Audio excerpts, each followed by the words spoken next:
Ok, estamos listos. Bienvenidos a esta tercera semana, módulo 1, Fundamentos de Industria Médica.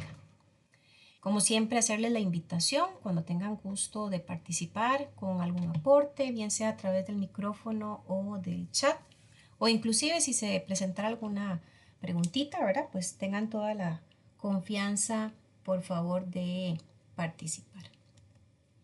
Bien, vamos a conocer el día de hoy, o por lo menos empecemos, por conocer los elementos que se toman en cuenta para clasificar los dispositivos médicos, porque sí, también existe clasificación para esto.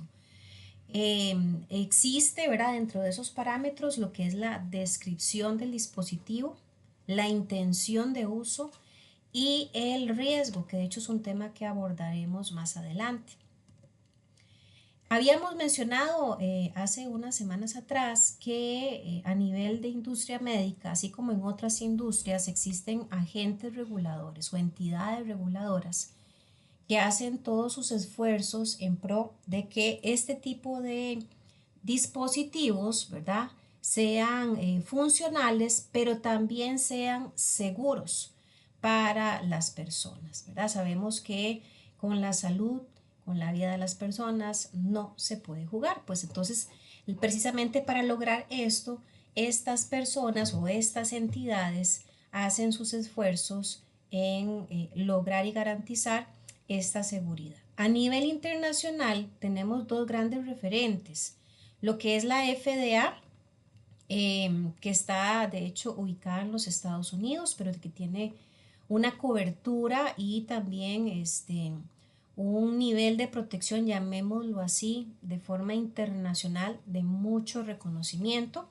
La FDA es una agencia federal en los Estados Unidos que protege la salud pública, garantiza la seguridad y la eficacia de los dispositivos médicos que se fabrican y que se comercializan en el planeta. Pero también en la parte de Europa está la MDR, que es precisamente un reglamento enfocado en productos sanitarios y es el marco regulatorio para la Unión Europea para dispositivos médicos, centrándose también en la seguridad, en el rendimiento y la vigilancia post-comercialización. Entonces, estas dos entidades es muy probable que sean bastante sonadas, ¿verdad? En el ámbito de los dispositivos médicos.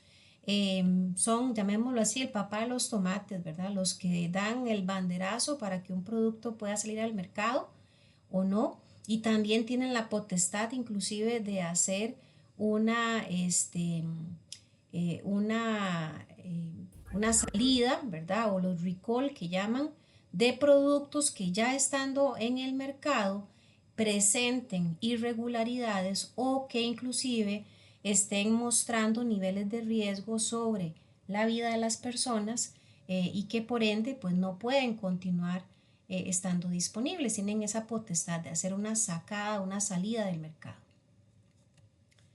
Hablando entonces de esta clasificación, resulta y sucede que tanto la FDA como la MDR manejan clasificaciones de dispositivos médicos de acuerdo a los riesgos que estos implicarían para la salud humana. Empezamos por conocer la clasificación que utiliza la FDA. La FDA utiliza tres grandes agrupaciones, clase 1, 2 y 3. La clase 1, ellos establecen, ¿verdad?, que los dispositivos que entran acá no están destinados para ser utilizados como apoyo o para el mantenimiento de la vida o para tener una importancia sustancial en la prevención de daños a la salud humana y no pueden presentar un riesgo potencial y razonable de enfermedad o lesión. ¿Qué tipos de dispositivos médicos entonces caben en esta descripción? Pueden ser las paletas estas que a mí particularmente no me gustan cuando el doctor a uno le revisa la lengüilla, ¿verdad? Estas paletas pues caben en esta clasificación. Las máscaras de oxígeno, las camas de hospitales, la ropa de hospital, vendas, bolsas para desechos hospitalarios. Y vean en lo interesante. Estos, porque de pronto por ahí dicen, ¿cómo? Porque están hablando de camas y vendas, estamos hablando de dispositivos médicos. Bueno, sí, eso también forma parte de los dispositivos médicos. Y podemos decir que para esta clasificación el nivel de riesgo que representan para la vida humana es bastante bajo. Los dispositivos de clase 1 están sujetos a requisitos que se les conocen como controles generales.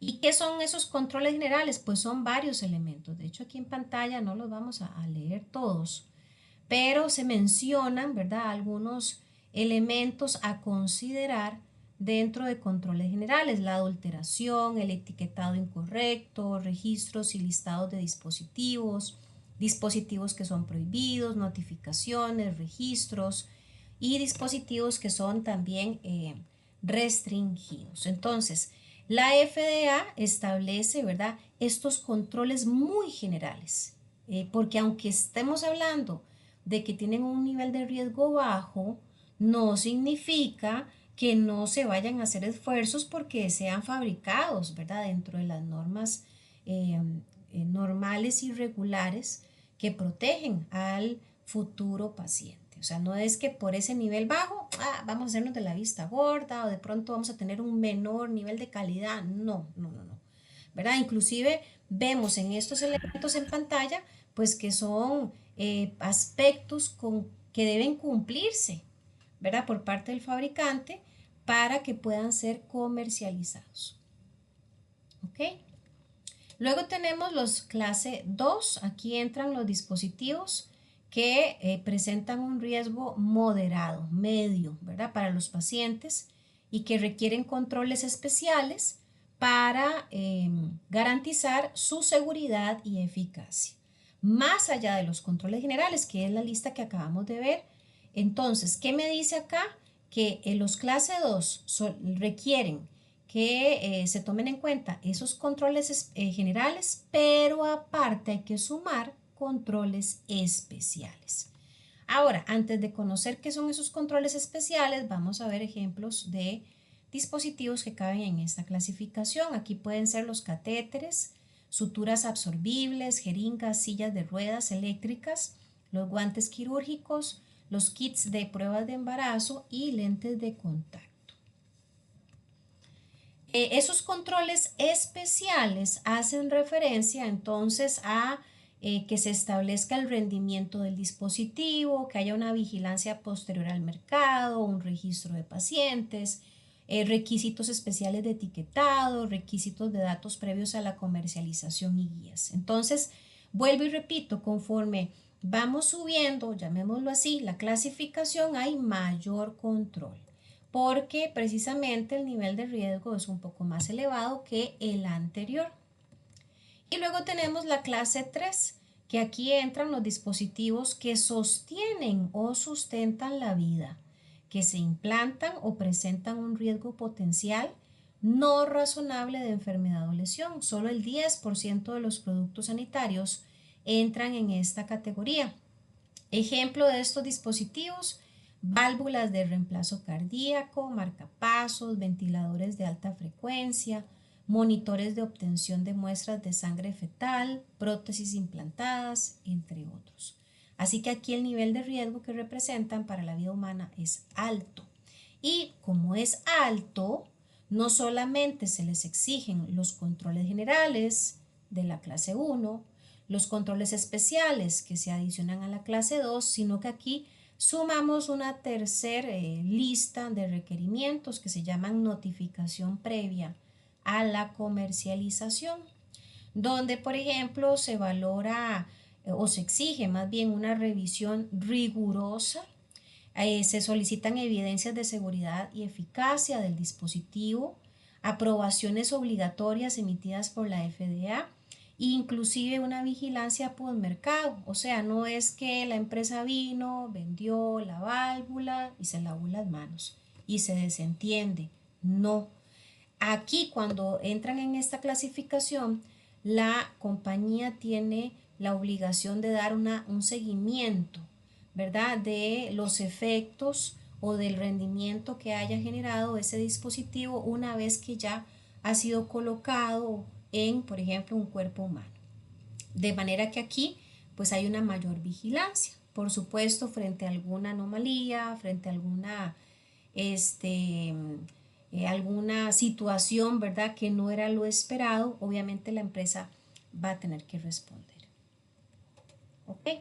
Y para esto tenemos un pequeñito ejercicio, aunque aquí ya está pues bastante resuelto. Si yo les preguntara a ustedes o les mostrara aquí 3 dispositivos médicos, ¿cómo podríamos asignarles la clasificación correspondiente a cada uno? Vamos a tomar en cuenta esta información que tenemos en las casillas azules de la izquierda.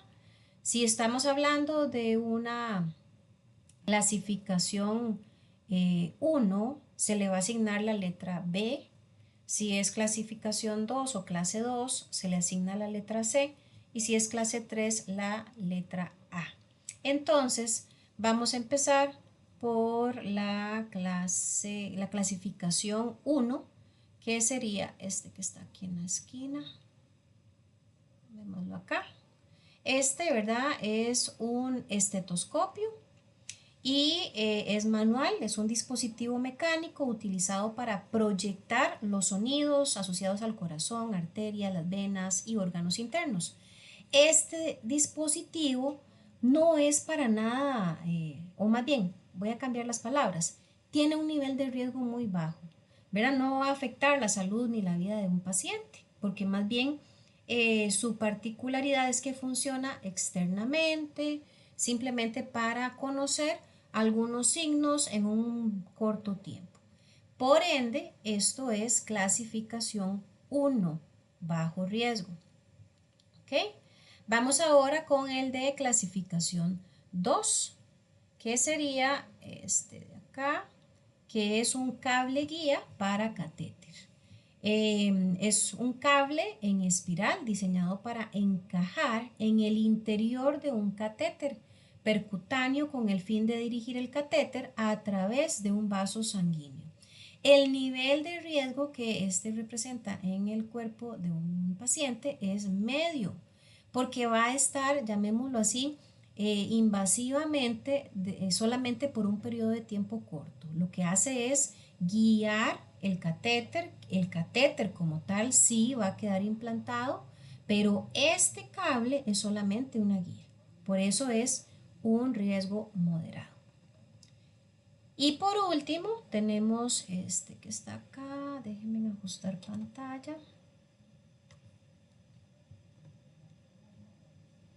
Estos que parecen como unos tubitos, aquí lo amplío para que lo observen bien. Este es un implante inflable de pene, ¿verdad? Y este es un dispositivo pues que consta de 2 cilindros inflables, implantables en el pene. Se conectan y generan, ¿verdad? Pues la capacidad de poder inflar, llamémoslo así, ¿verdad? El órgano, pero va a mantenerse de forma permanente dentro del cuerpo. Así que tiene un nivel de riesgo alto. Este podría generar, ¿verdad? Por un mal manejo, una mala manipulación o algún tipo de reacción del cuerpo humano, infecciones, por ejemplo, o daños. Así que el riesgo es bastante elevado. Ok, con esto me pueden por favor confirmar si se entiende esta clasificación o si de pronto hay alguna preguntita o alguien quiere hacer algún aporte. Ok, gracias a los que están confirmando que está todo bien.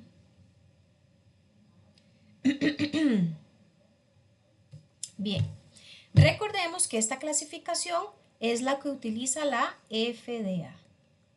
Pero resulta, como lo vimos al inicio, que no solo la FDA, ¿verdad?, tienen injerencia en el mercado de los dispositivos médicos. También está MDR en la Unión Europea y ellos también tienen su propia clasificación. Vamos a ver que no es nada diferente, o por lo menos no es tan diferente a lo que propone la FDA.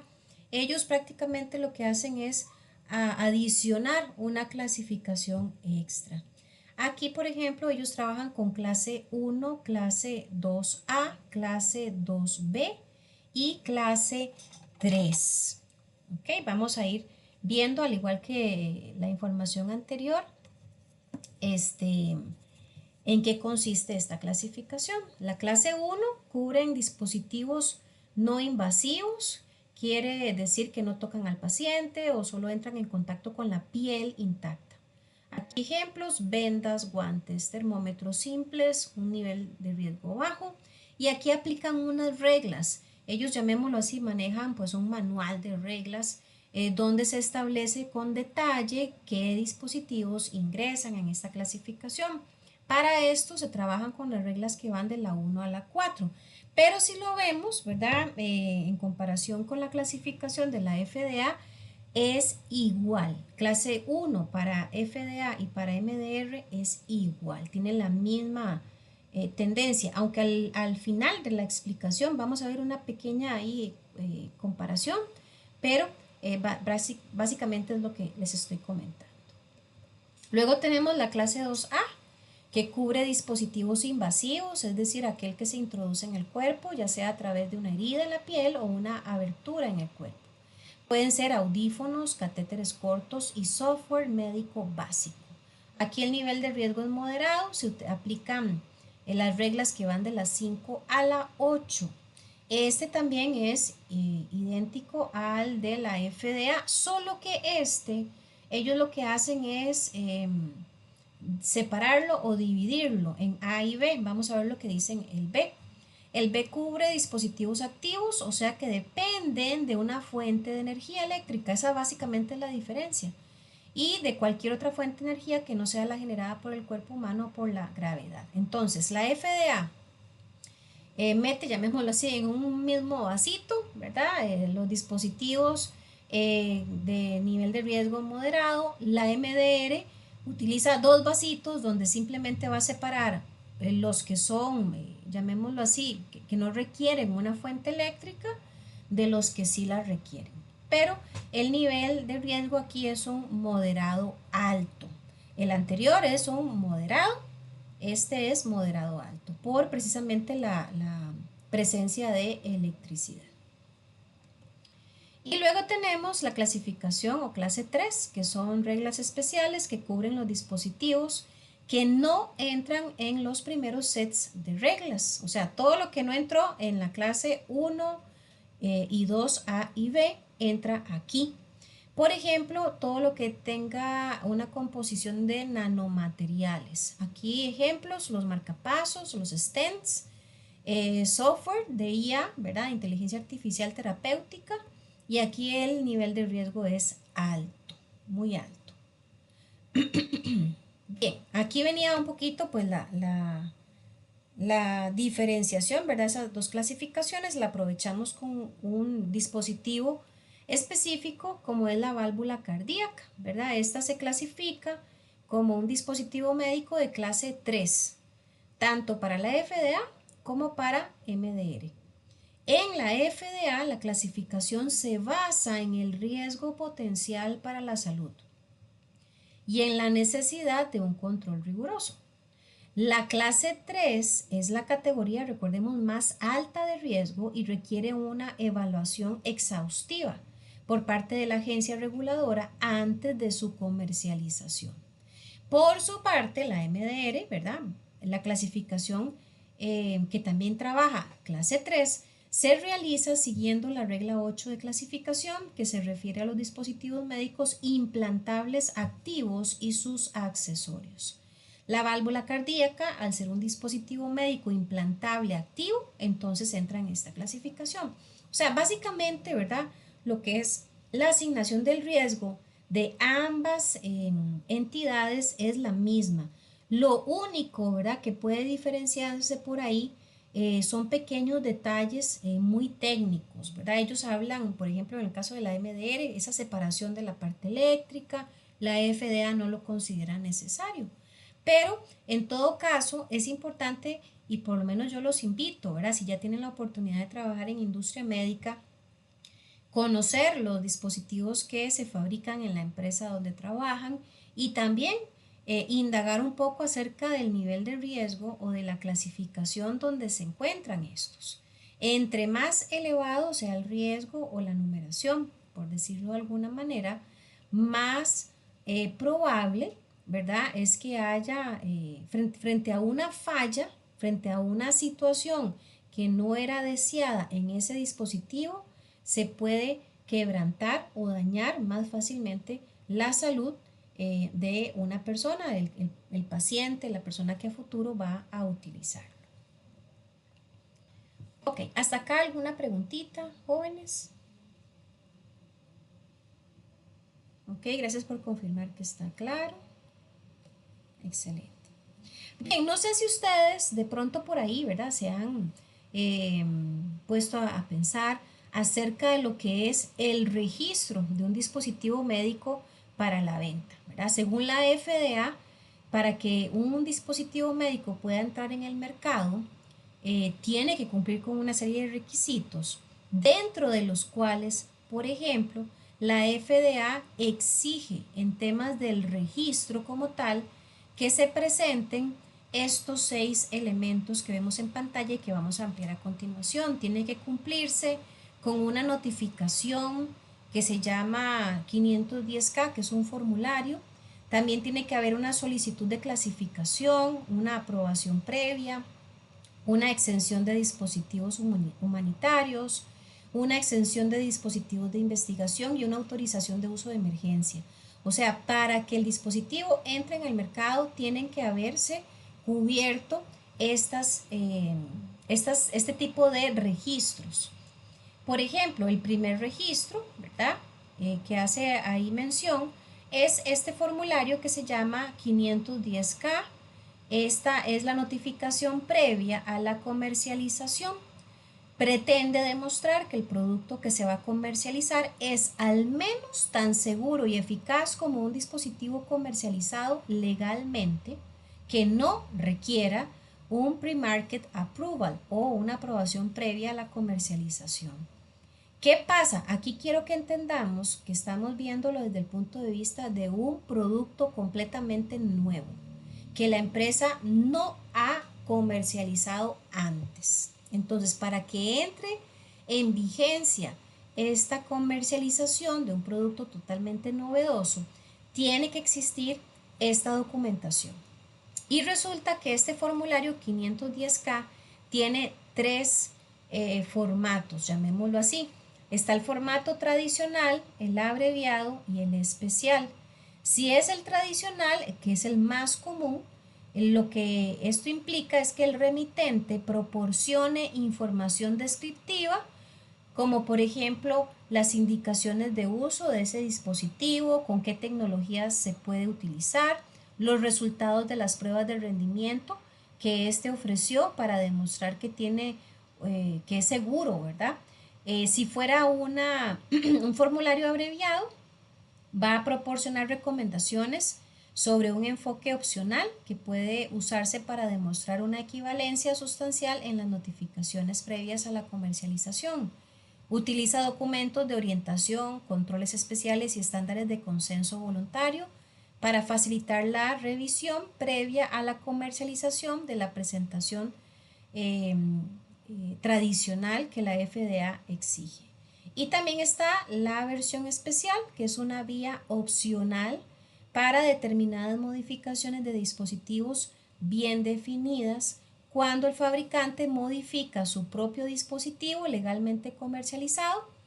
Y aquí los procedimientos de control de diseño producen resultados fiables. O sea, cuando de pronto ya un fabricante había generado la colocación de ese producto en el mercado y después surge la posibilidad de hacerle una mejora, aquí entonces lo que se trabaja es con este último formulario, el especial. El segundo requisito, la solicitud de clasificación de nuevo. Este es un proceso que se creó para proporcionar una vía para clasificar los nuevos dispositivos médicos para los que los controles generales, ya habíamos hablado de los controles generales por sí solos, o los generales y especiales proporcionan una garantía razonable de seguridad y eficacia para el uso previsto, pero para los que no existe un dispositivo previo legalmente comercializado. Entonces, ¿qué pasa? Pongo el escenario. Supongamos que una empresa pues ya tiene líder en el mercado, tiene muchos años de vender o de poner en el comercio, ¿verdad? Un dispositivo X. Y ya este dispositivo ha pasado por todo el escaneo de regulaciones y de autorizaciones previas. Y viene a innovar un dispositivo similar. Entonces, ella puede aprovecharse, ¿verdad?, de ese conocimiento y también de ese respaldo que tiene en el mercado para ofrecer como garantía de que es un buen producto esta clasificación de Novo. La clasificación de Novo es un proceso basado en el riesgo. Y aquí, pues, no significa, ¿verdad?, que se vaya a omitir la presentación de el requisito anterior, ¿verdad? No es que no lo vayamos a hacer, sí se va a hacer, pero se adiciona este como un respaldo de que ya hay suficiente conocimiento en el mercado, que ya se ha cumplido previamente con los requisitos establecidos y que por ende, pues no es que la empresa está aquí inventándose las cosas. El tercer requisito es el PMA, que es la aprobación previa a la comercialización, por sus siglas en inglés.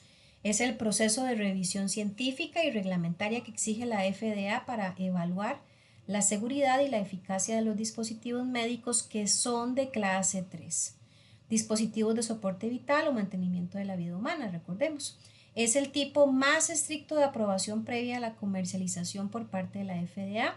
No hay equivalencia con otros dispositivos previos como son el 1, 2 y 3. Aquí entonces, cuando se está fabricando un dispositivo 3, la empresa no puede asumir lo que les explicaba en el paso anterior. Por ser un nivel de riesgo tan elevado, tiene que arrancar, como dicen, de cero, porque no se la pueden jugar, ¿verdad? En palabras muy, muy coloquiales. Y esta aprobación previa a la comercialización, vean que aplica específicamente para clase 3. Adelante, compañera.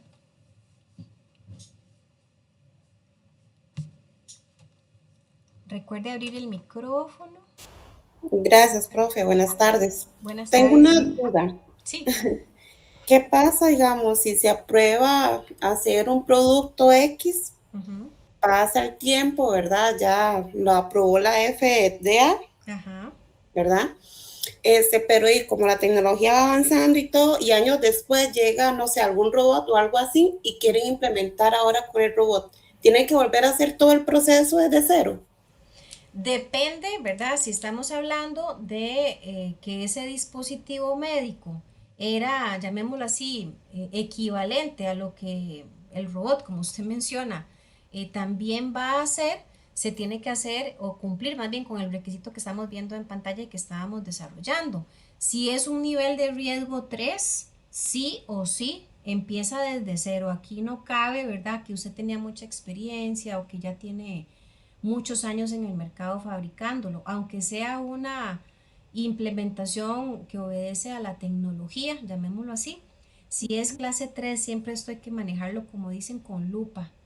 Ok. Que al final, si no lo hacemos bien, ¿quién es el que va a salir rascando, verdad? Pues el paciente.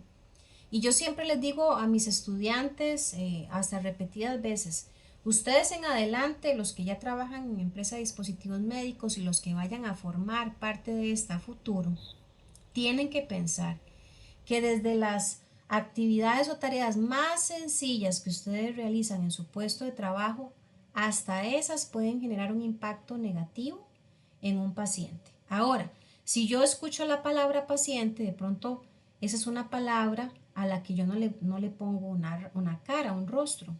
Pero siempre me gusta decirles a ustedes, el día que ustedes laboren haciendo tareas que parezcan sencillas, que parezcan insignificantes, piensen que ese paciente que hoy es anónimo, el día de mañana puede tener un rostro y ese rostro puede ser un amigo, un familiar cercano.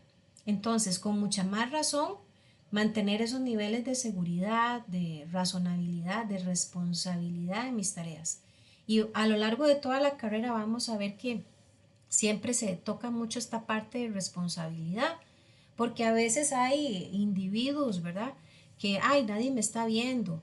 Inclusive a veces hasta critican a supervisores, es que ese es un sapo, perdónenme aquí la expresión, es que ese es un sapo, eso es un repugnante, eso es exagerado, aquí en esta empresa se pasan, es demasiado. No, en temas de salud nada va a ser demasiado, ¿verdad? Vuelvo y repito, si ese paciente tiene un rostro familiar, ningún, ninguna actividad, tarea o reglamentación que se tenga que seguir nunca va a ser demasiado.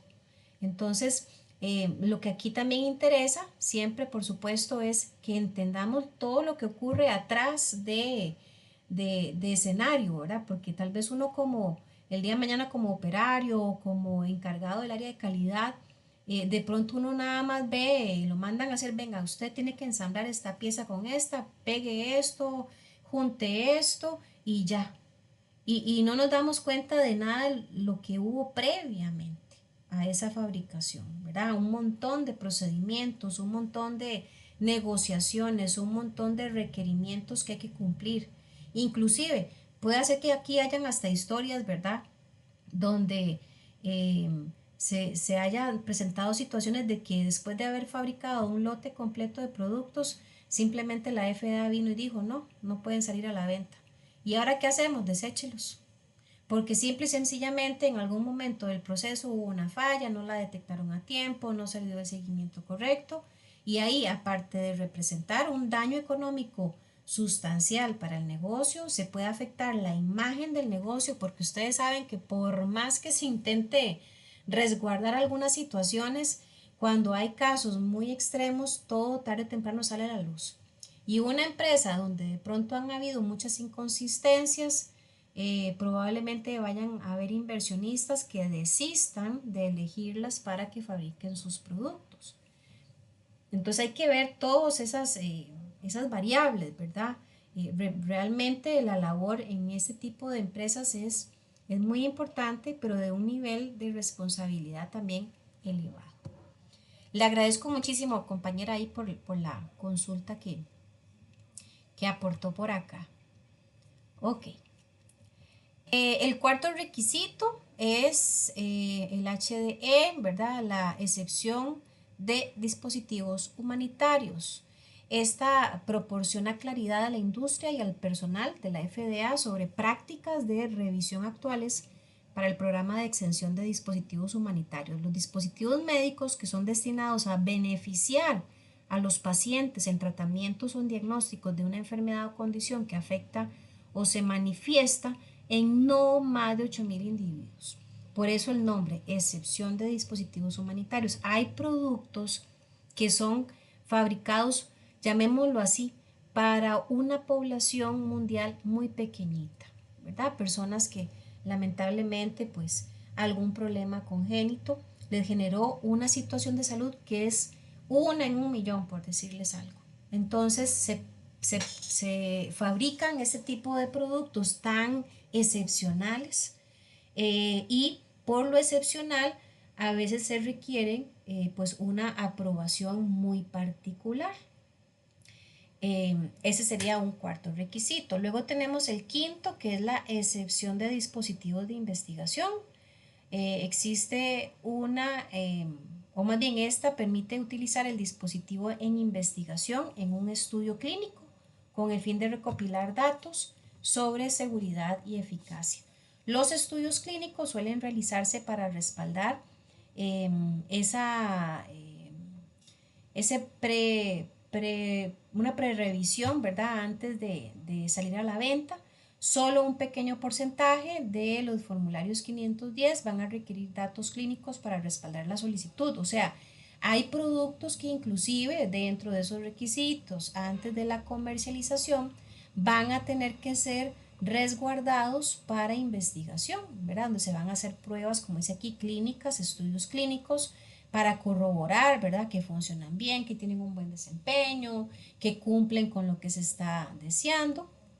Y bajo esa salvedad, pues también hay ciertos requerimientos. El sexto requisito, la autorización de uso de emergencia. Este permite a la FDA ayudar a reforzar las protecciones de la salud pública de la nación contra los productos químicos, biológicos, radiológicos y nucleares facilitando la disponibilidad y el uso de contramedidas médicas necesarias en emergencias de salud pública. Una emergencia de salud pública, por ejemplo, fue el COVID, ¿verdad? La FDA puede autorizar productos médicos no aprobados o usos no aprobados de productos médicos para ser utilizados en una emergencia. Y vean que mencioné lo del COVID, porque particularmente todos los que recibimos esas benditas vacunas no eran vacunas que habían pasado por todo el procedimiento normal y regular por el que sí pasan el resto de las vacunas para un sinnúmero de afectaciones a la salud. ¿Qué pasó? Que la FDA autorizó el uso de esas vacunas sin haber pasado por ensayos clínicos por la emergencia. Y para nadie es un secreto, ¿verdad?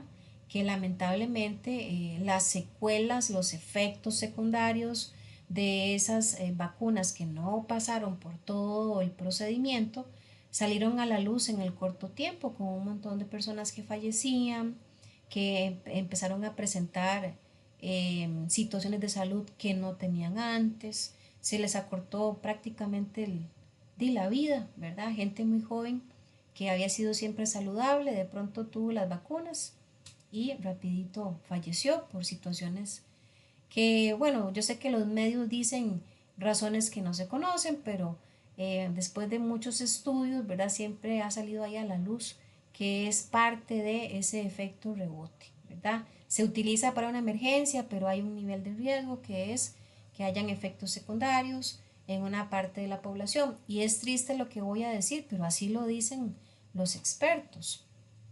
Las muertes que se dieron por temas de vacunación eh, era una cantidad, llamémoslo así, admisible versus los que se salvaron. Y eso es muy triste, ¿verdad? Pero bueno, es parte de un posible escenario frente a emergencias. Aquí en esta diapositiva, la 26, tenemos un pequeñito resumen precisamente de esos 6 requisitos para lo que es la comercialización de dispositivos médicos según dicta la FDA. Ahí tenemos, ¿verdad? En el primero, el formulario 510 con sus 3 tipos. Y aquí de forma resumida nos dice que el producto debe demostrar que se va a comercializar, el producto, perdón, que se va a comercializar debe demostrar que es tan seguro y eficaz como cualquier otro producto comercializado legalmente. En el caso de Novo, el uso para dispositivos médicos novedosos, donde no existe un dispositivo comercializado legalmente bajo un riesgo razonable. PMA evalúa dispositivos de clase 3. El HDE evalúa dispositivos médicos destinados a beneficiar a pacientes con enfermedades raras. El IDE es un proceso de investigación para dispositivos que se utilizarán en estudios médicos, y el EUA es la autorización para el uso de productos médicos no aprobados por la FDA, pero que se permite ante una emergencia. Okay.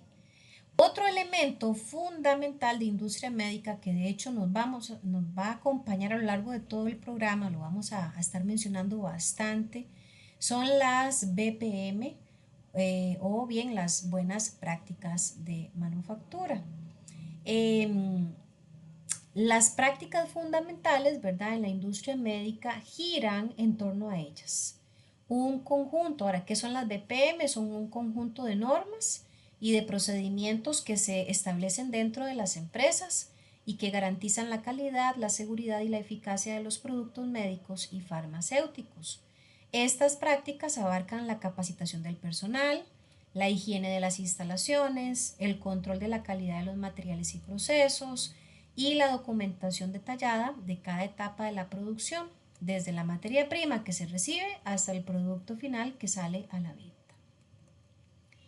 Los componentes claves de las BPM en industria médica son estos 5, un poco de lo que ya decía la prosa que acabo de leer, pero aquí ya de forma más tipo lista. Está, por ejemplo, el personal, las instalaciones, los procesos, el control de calidad y la documentación. El personal, por ejemplo, debe estar siempre calificado, capacitado y actualizado en las funciones que realiza. Una persona que, por ejemplo, esté utilizando una versión vieja de un procedimiento, es una persona que está fallando en buenas prácticas de manufactura porque no se le ha instruido acerca de la versión actualizada que se está utilizando. Es importante que existan programas de capacitación continua, ¿verdad?, en la empresa, con documentación de inducción y con actividades de desarrollo profesional. Por parte de las instalaciones y equipos, estos siempre deben mantenerse con altos estándares de higiene, de limpieza y de orden. El equipo debe estar siempre calibrado, mantenerse y controlarse de forma regular para asegurar un buen funcionamiento. Y está subrayado en amarillo porque vamos a ampliar un poquito más adelante acerca de este punto. También los procesos y procedimientos, es crucial que existan procedimientos detallados y documentados para todo lo que se hace en la empresa, para todo. No es aceptable que, por ejemplo, un auditor durante su labor venga y le pregunte a un operario, mire, cuénteme por qué usted hace esa tarea así, y que el operario diga, sí, porque yo creo que así está bien. Lo correcto es que el operario diga, yo estoy siguiendo, ¿verdad?, un procedimiento establecido, y que le muestre el procedimiento donde viene paso a paso y que el operario lo está cumpliendo. Entonces, los procesos y procedimientos siempre van a tener que estar documentados, deben ser parte de la cultura, ¿verdad?, normal de la empresa. Y así se van a asegurar la consistencia de los procesos. O sea que, indiferentemente de quién realice la tarea, si hay un procedimiento, el resultado tiene que ser igual. Si lo hace Pedro, si lo hace Juan, si lo hace María, etc. Luego está el control de la calidad, ¿verdad?, que se debe verificar tanto en la materia prima que ingresa a la empresa, y también deben haber controles durante todo el proceso de transformación de esa materia prima para lograr un producto final. La documentación, un poco de lo ya mencionado en el punto 3, todas las actividades, procedimientos y resultados de los controles siempre deben estar debidamente registrados, documentados, para así garantizar la trazabilidad y la transparencia. ¿Y qué es la trazabilidad? Que yo tenga la evidencia de qué se hizo, cuándo se hizo, cómo se hizo, quién lo hizo. Los objetivos principales de las BPM en industria médica son 4. La seguridad del paciente, ¿verdad? Se van a minimizar los riesgos de contaminación, de defectos y de errores que puedan afectar la salud de los pacientes. La calidad del producto, aseguran que los productos médicos y farmacéuticos sean seguros, eficaces y de alta calidad, con la concentración correcta de ingredientes activos. Cumplimiento normativo, permite a las empresas cumplir con los requisitos regulatorios establecidos por las autoridades de salud. Y por último, la mejora continua, porque fomenta un sistema integral de calidad total que implica la mejora constante de los procesos y la adaptación a nuevas exigencias. ¿Ok? ¿Alguna preguntita hasta acá? Ahí, gracias a los que confirman que está clarito por el momento. Ok. Bien. Y pues precisamente hablando, ¿verdad?, de esos objetivos y de las BPM, el punto clave de las BPM es la higiene, ¿verdad? ¿Y qué es la higiene? Es la práctica de limpieza y el conjunto de hábitos que mejoran la salud de las personas, de la familia y de la comunidad. ¿Por qué? Porque previenen enfermedades e infecciones. Se puede lograr la higiene a través de los procesos de limpieza y desinfección. Y vean que dice procesos y dice limpieza y después dice desinfección. Son dos cosas que van de la mano, pero no son lo mismo. Se complementan, de hecho. La limpieza, por ejemplo, elimina la suciedad visible y la materia orgánica con el uso de agua y detergente. Mientras que la desinfección elimina virus y bacterias y hongos de superficies que ya fueron limpiadas. Solo que la desinfección se va a poder hacer a través del uso de productos químicos. Se deben realizar en ese orden. Primero limpio, después desinfecto. Siempre se debe empezar por las zonas más altas, que generalmente son las que están menos sucias. Y conforme vamos bajando, ¿verdad? O sea, las partes más bajas donde hay más contacto con suciedad, focos de contaminación, ahí hay mayor suciedad. Seguir siempre las instrucciones del fabricante cuando se utilizan productos químicos, esto es clave. La limpieza y la desinfección, entonces, en el caso de la limpieza se va a lograr con el uso de agentes limpiadores como compuestos alcalinos, compuestos ácidos, detergentes sintéticos y limpiadores solventes. La desinfección se logra con el uso de agentes desinfectantes como el vapor, el agua caliente y también con el uso de compuestos químicos como es el cloro, el yodo y el amonio cuaternario. Los microorganismos se pueden destruir al entrar en contacto con el agua caliente o el vapor. No es un método que se utilice mucho, sinceramente, por el tema del consumo energético, pero es súper efectivo. La eficiencia de los desinfectantes va a depender en mucho de algunos factores, por ejemplo, la exposición, la temperatura ambiental, la concentración y otros. ¿Qué papel juega el alcohol en la limpieza y la desinfección? Porque siempre en este punto, más que todo para los que tienen experiencia en industria médica y en industria alimentaria, siempre dicen, profe, ¿por qué usted no ha hablado del alcohol? Bueno, vamos a hablar de él.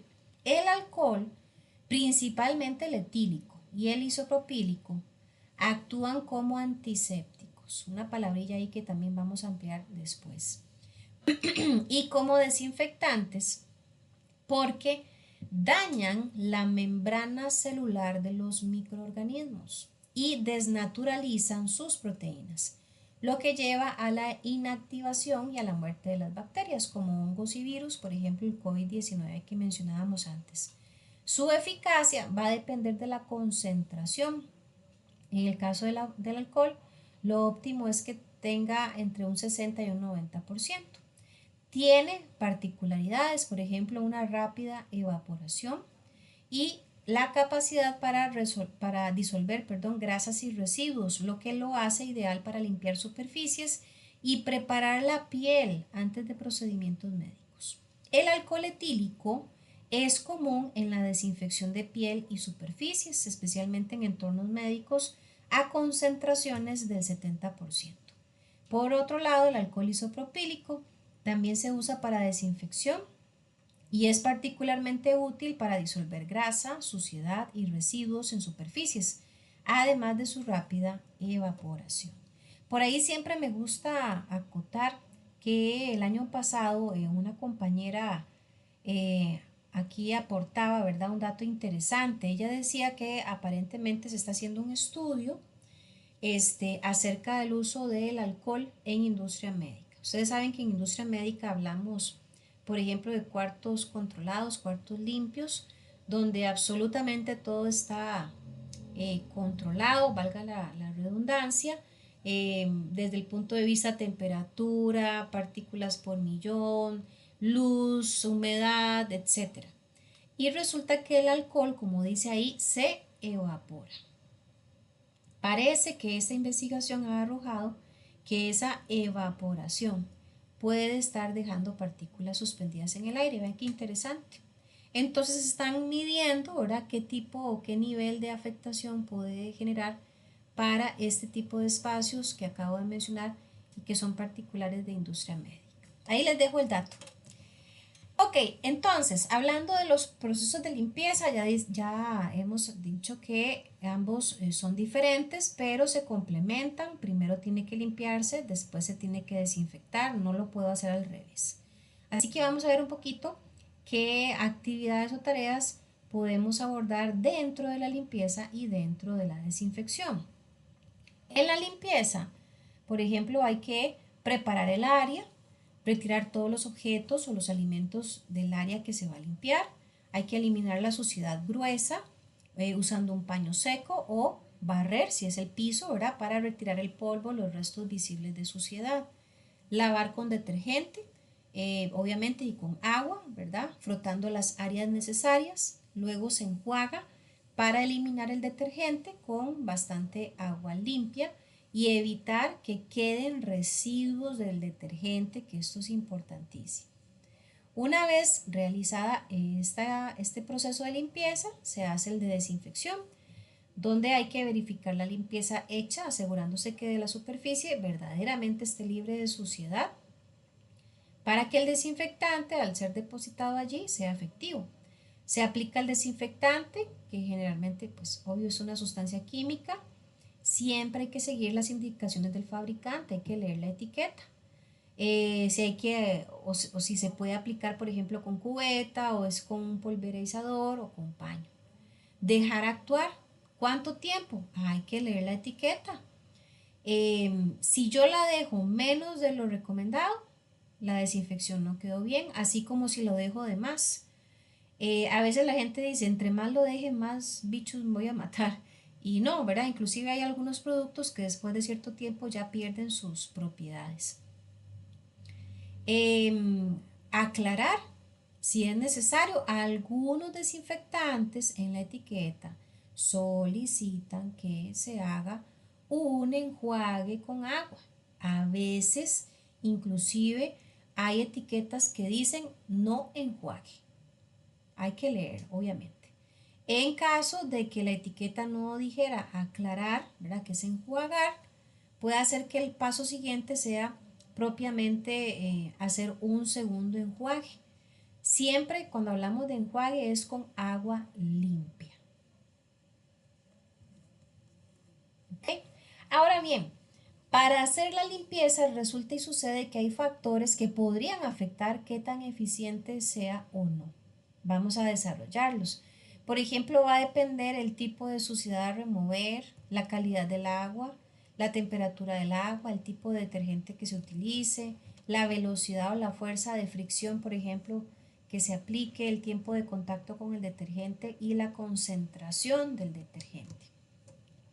En el caso del tipo de suciedad a remover, ¿verdad?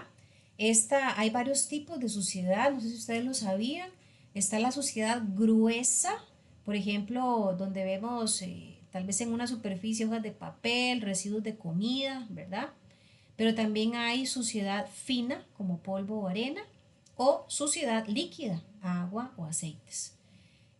Otra forma también de clasificar la suciedad es dependiendo de qué tanto se fijó, se adherió a la superficie.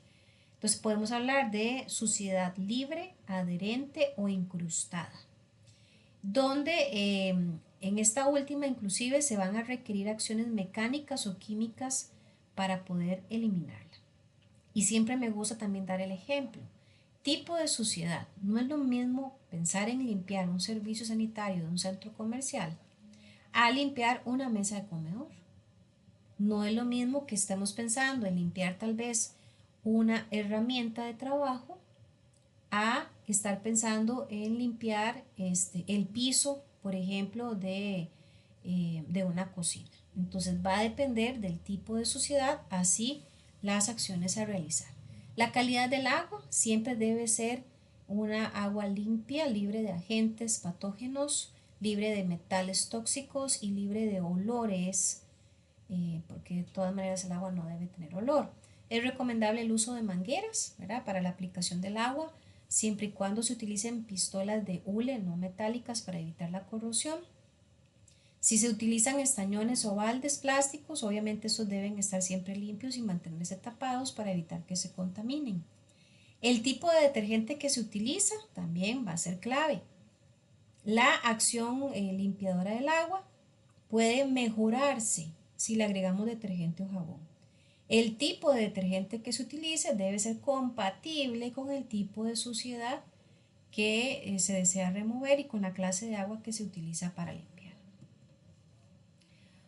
Otros factores, la temperatura del agua. Ya decíamos hace un ratito, ¿verdad? Que un mecanismo súper bueno para lo que es la desinfección, por ejemplo, es el agua caliente. Pero, ¿qué es agua caliente, verdad?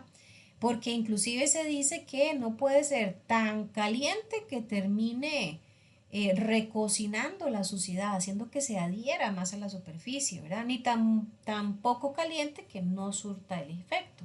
Se recomiendan temperaturas que oscilan entre 65 y 80 grados centígrados, que esto es lo efectivo para eliminar la mayoría de las bacterias, ¿verdad?, que estén presentes. La velocidad o la fuerza que se aplique, con que se aplique el agua va a favorecer la remoción de la suciedad en superficie, así también como el uso de implementos de limpieza como cepillos, escobas, palas, limpiones, etc. El tiempo de contacto con el detergente también hay que verlo en la etiqueta, ¿verdad? Para superficies podemos estar hablando de un rango de 5 minutos o más para asegurar la acción contra microorganismos. Para lavar instrumentos médicos, los detergentes enzimáticos van a requerir entre 10 y 15 minutos, así que dependiendo de la superficie, así va a ser el tiempo de reposo. La concentración del detergente, otro dato que como ya lo decíamos, viene en etiqueta, es necesario seguir las instrucciones del fabricante. Las tiras de verificación, por ejemplo, que es una herramienta, llamémoslo así, que nos permite establecer si la mezcla, ¿verdad?, del detergente con el agua, si es que es requerido, se hizo bien o no. Estas tiras van a permitir establecer si la concentración que se logró es la adecuada. La solución desinfectante va a tener que reemplazarse o eliminarse si no se hizo la mezcla correcta.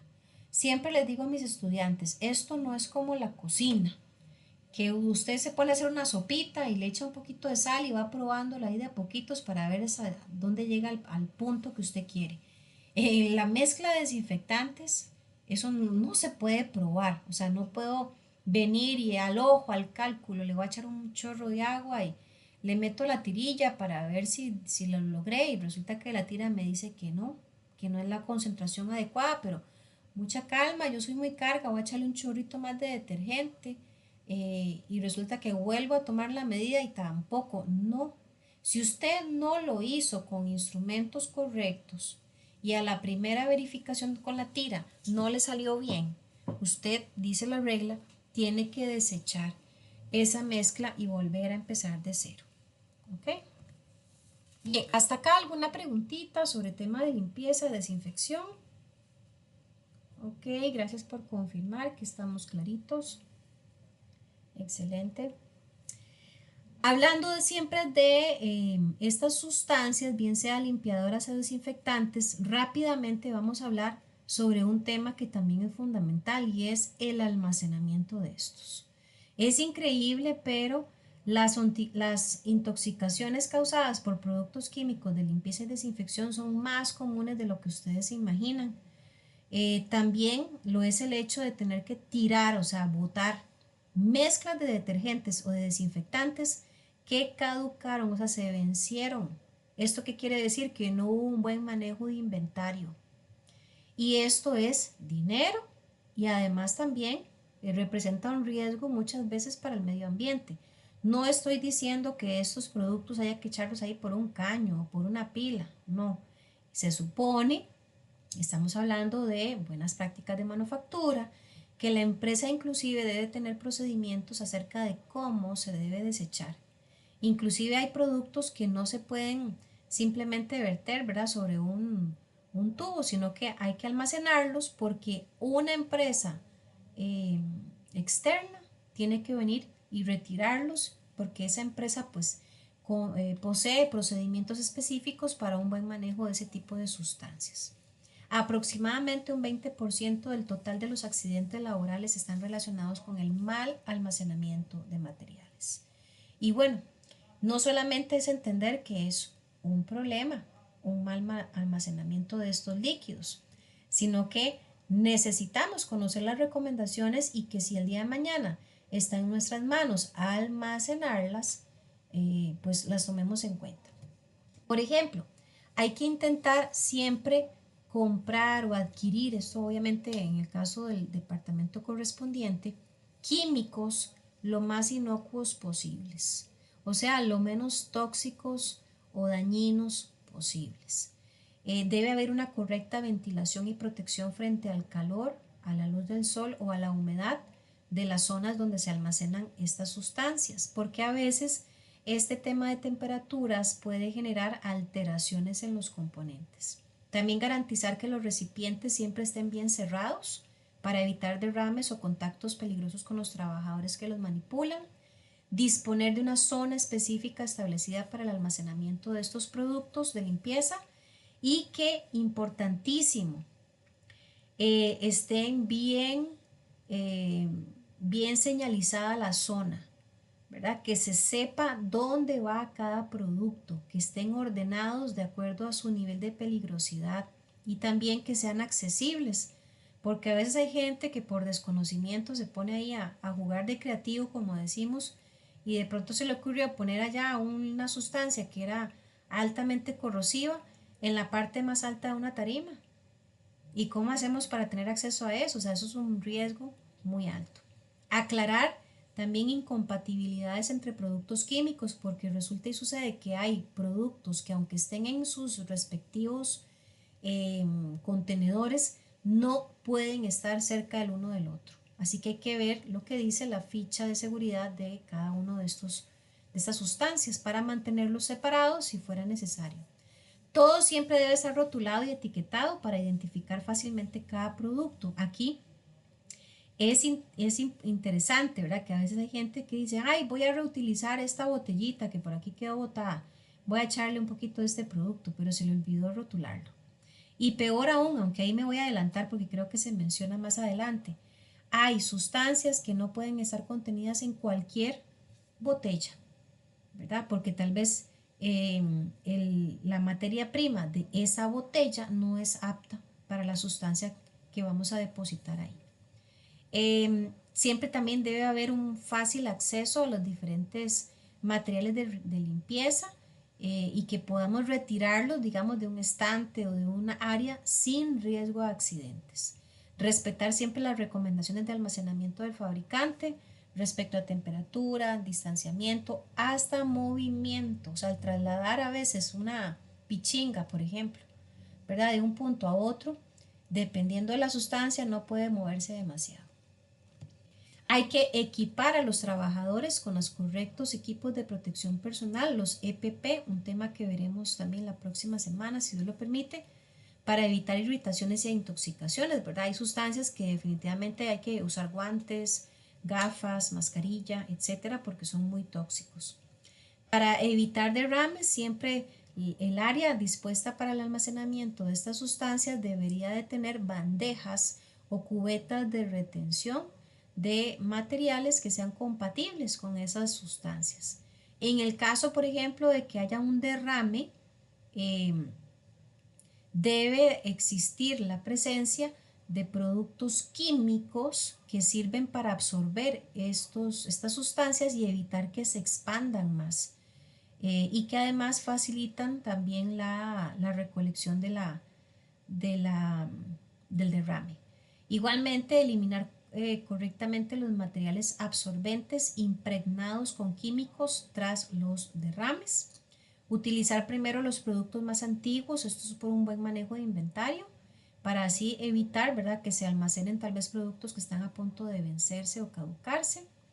Y eliminar los recipientes vacíos, gestionando adecuadamente aquellos que necesitan un tratamiento especial por haber contenido sustancias peligrosas. Vuelvo y repito, yo no puedo usar cualquier recipiente para introducir cualquier sustancia, porque aunque creamos que el recipiente está limpio, puede hacer que tenga eh, alguna pequeña, ¿verdad?, presencia de lo que contenía, y a la hora de depositar la sustancia nueva genere alguna reacción química que puede poner en riesgo la operación de la empresa.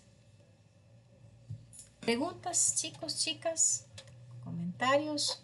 ¿Alguna experiencia que se relacione con temas de limpieza, de almacenamiento, que quieran aportar por acá? A veces uno escucha, ¿verdad? Como dicen, historias ahí de ultratumba, a un compañero que hizo o no hizo, y todo esto pues agrega valor al tema que desarrollamos. Adelante, compañera.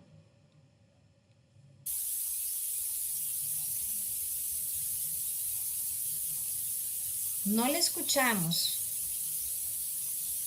Hay un ruidillo ahí como un...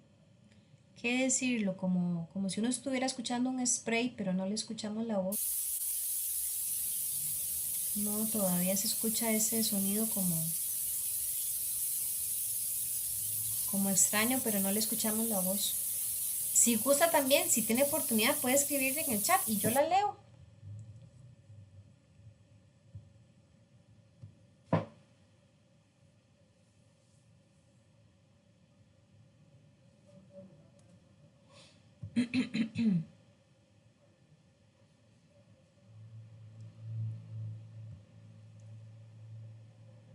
No sé si hay alguien más o tienen alguna pregunta, ¿verdad? General de lo que hemos desarrollado en estas 3 semanas. ¿Alguna pregunta de los exámenes o de la dinámica de exámenes?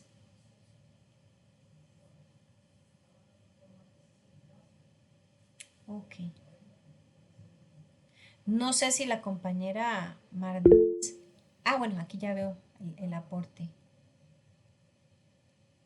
Ajá, excelente compañera. Dice por acá que es importante agregar, ¿verdad? Realizar la limpieza de línea de las superficies hacia adentro y así se evita contaminación cruzada. Perfecto, excelente. Por ahí varias reglas, ¿verdad? De primero de arriba a abajo, de lo más limpio a lo más sucio, de adentro hacia afuera. O sea, hay una serie de parámetros ahí que pueden también precisamente ayudar a eso, a que haya un menor riesgo de contaminación cruzada. Gracias ahí por el aporte, excelente.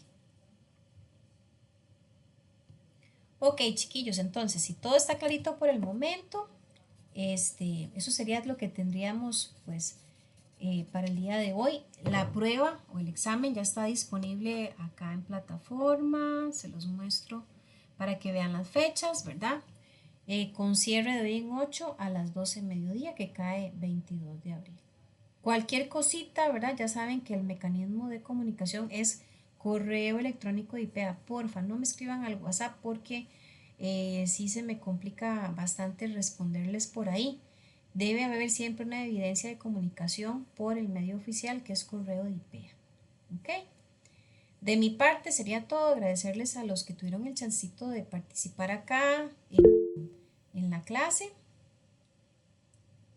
Sí, claro, Mardalis y cualquiera de ustedes, si ustedes quieren hacer el examen de una vez, se sienten preparados para resolverlo de una vez, perfecto, pero recuerden que solamente hay un chancecito, ¿verdad? Y si no, de todas maneras, tienen de aquí hasta máximo el otro miércoles, como tengan a gusto hacerlo. Así que bueno, de mi parte sería todo, muchísimas gracias, que tengan una linda noche, chao.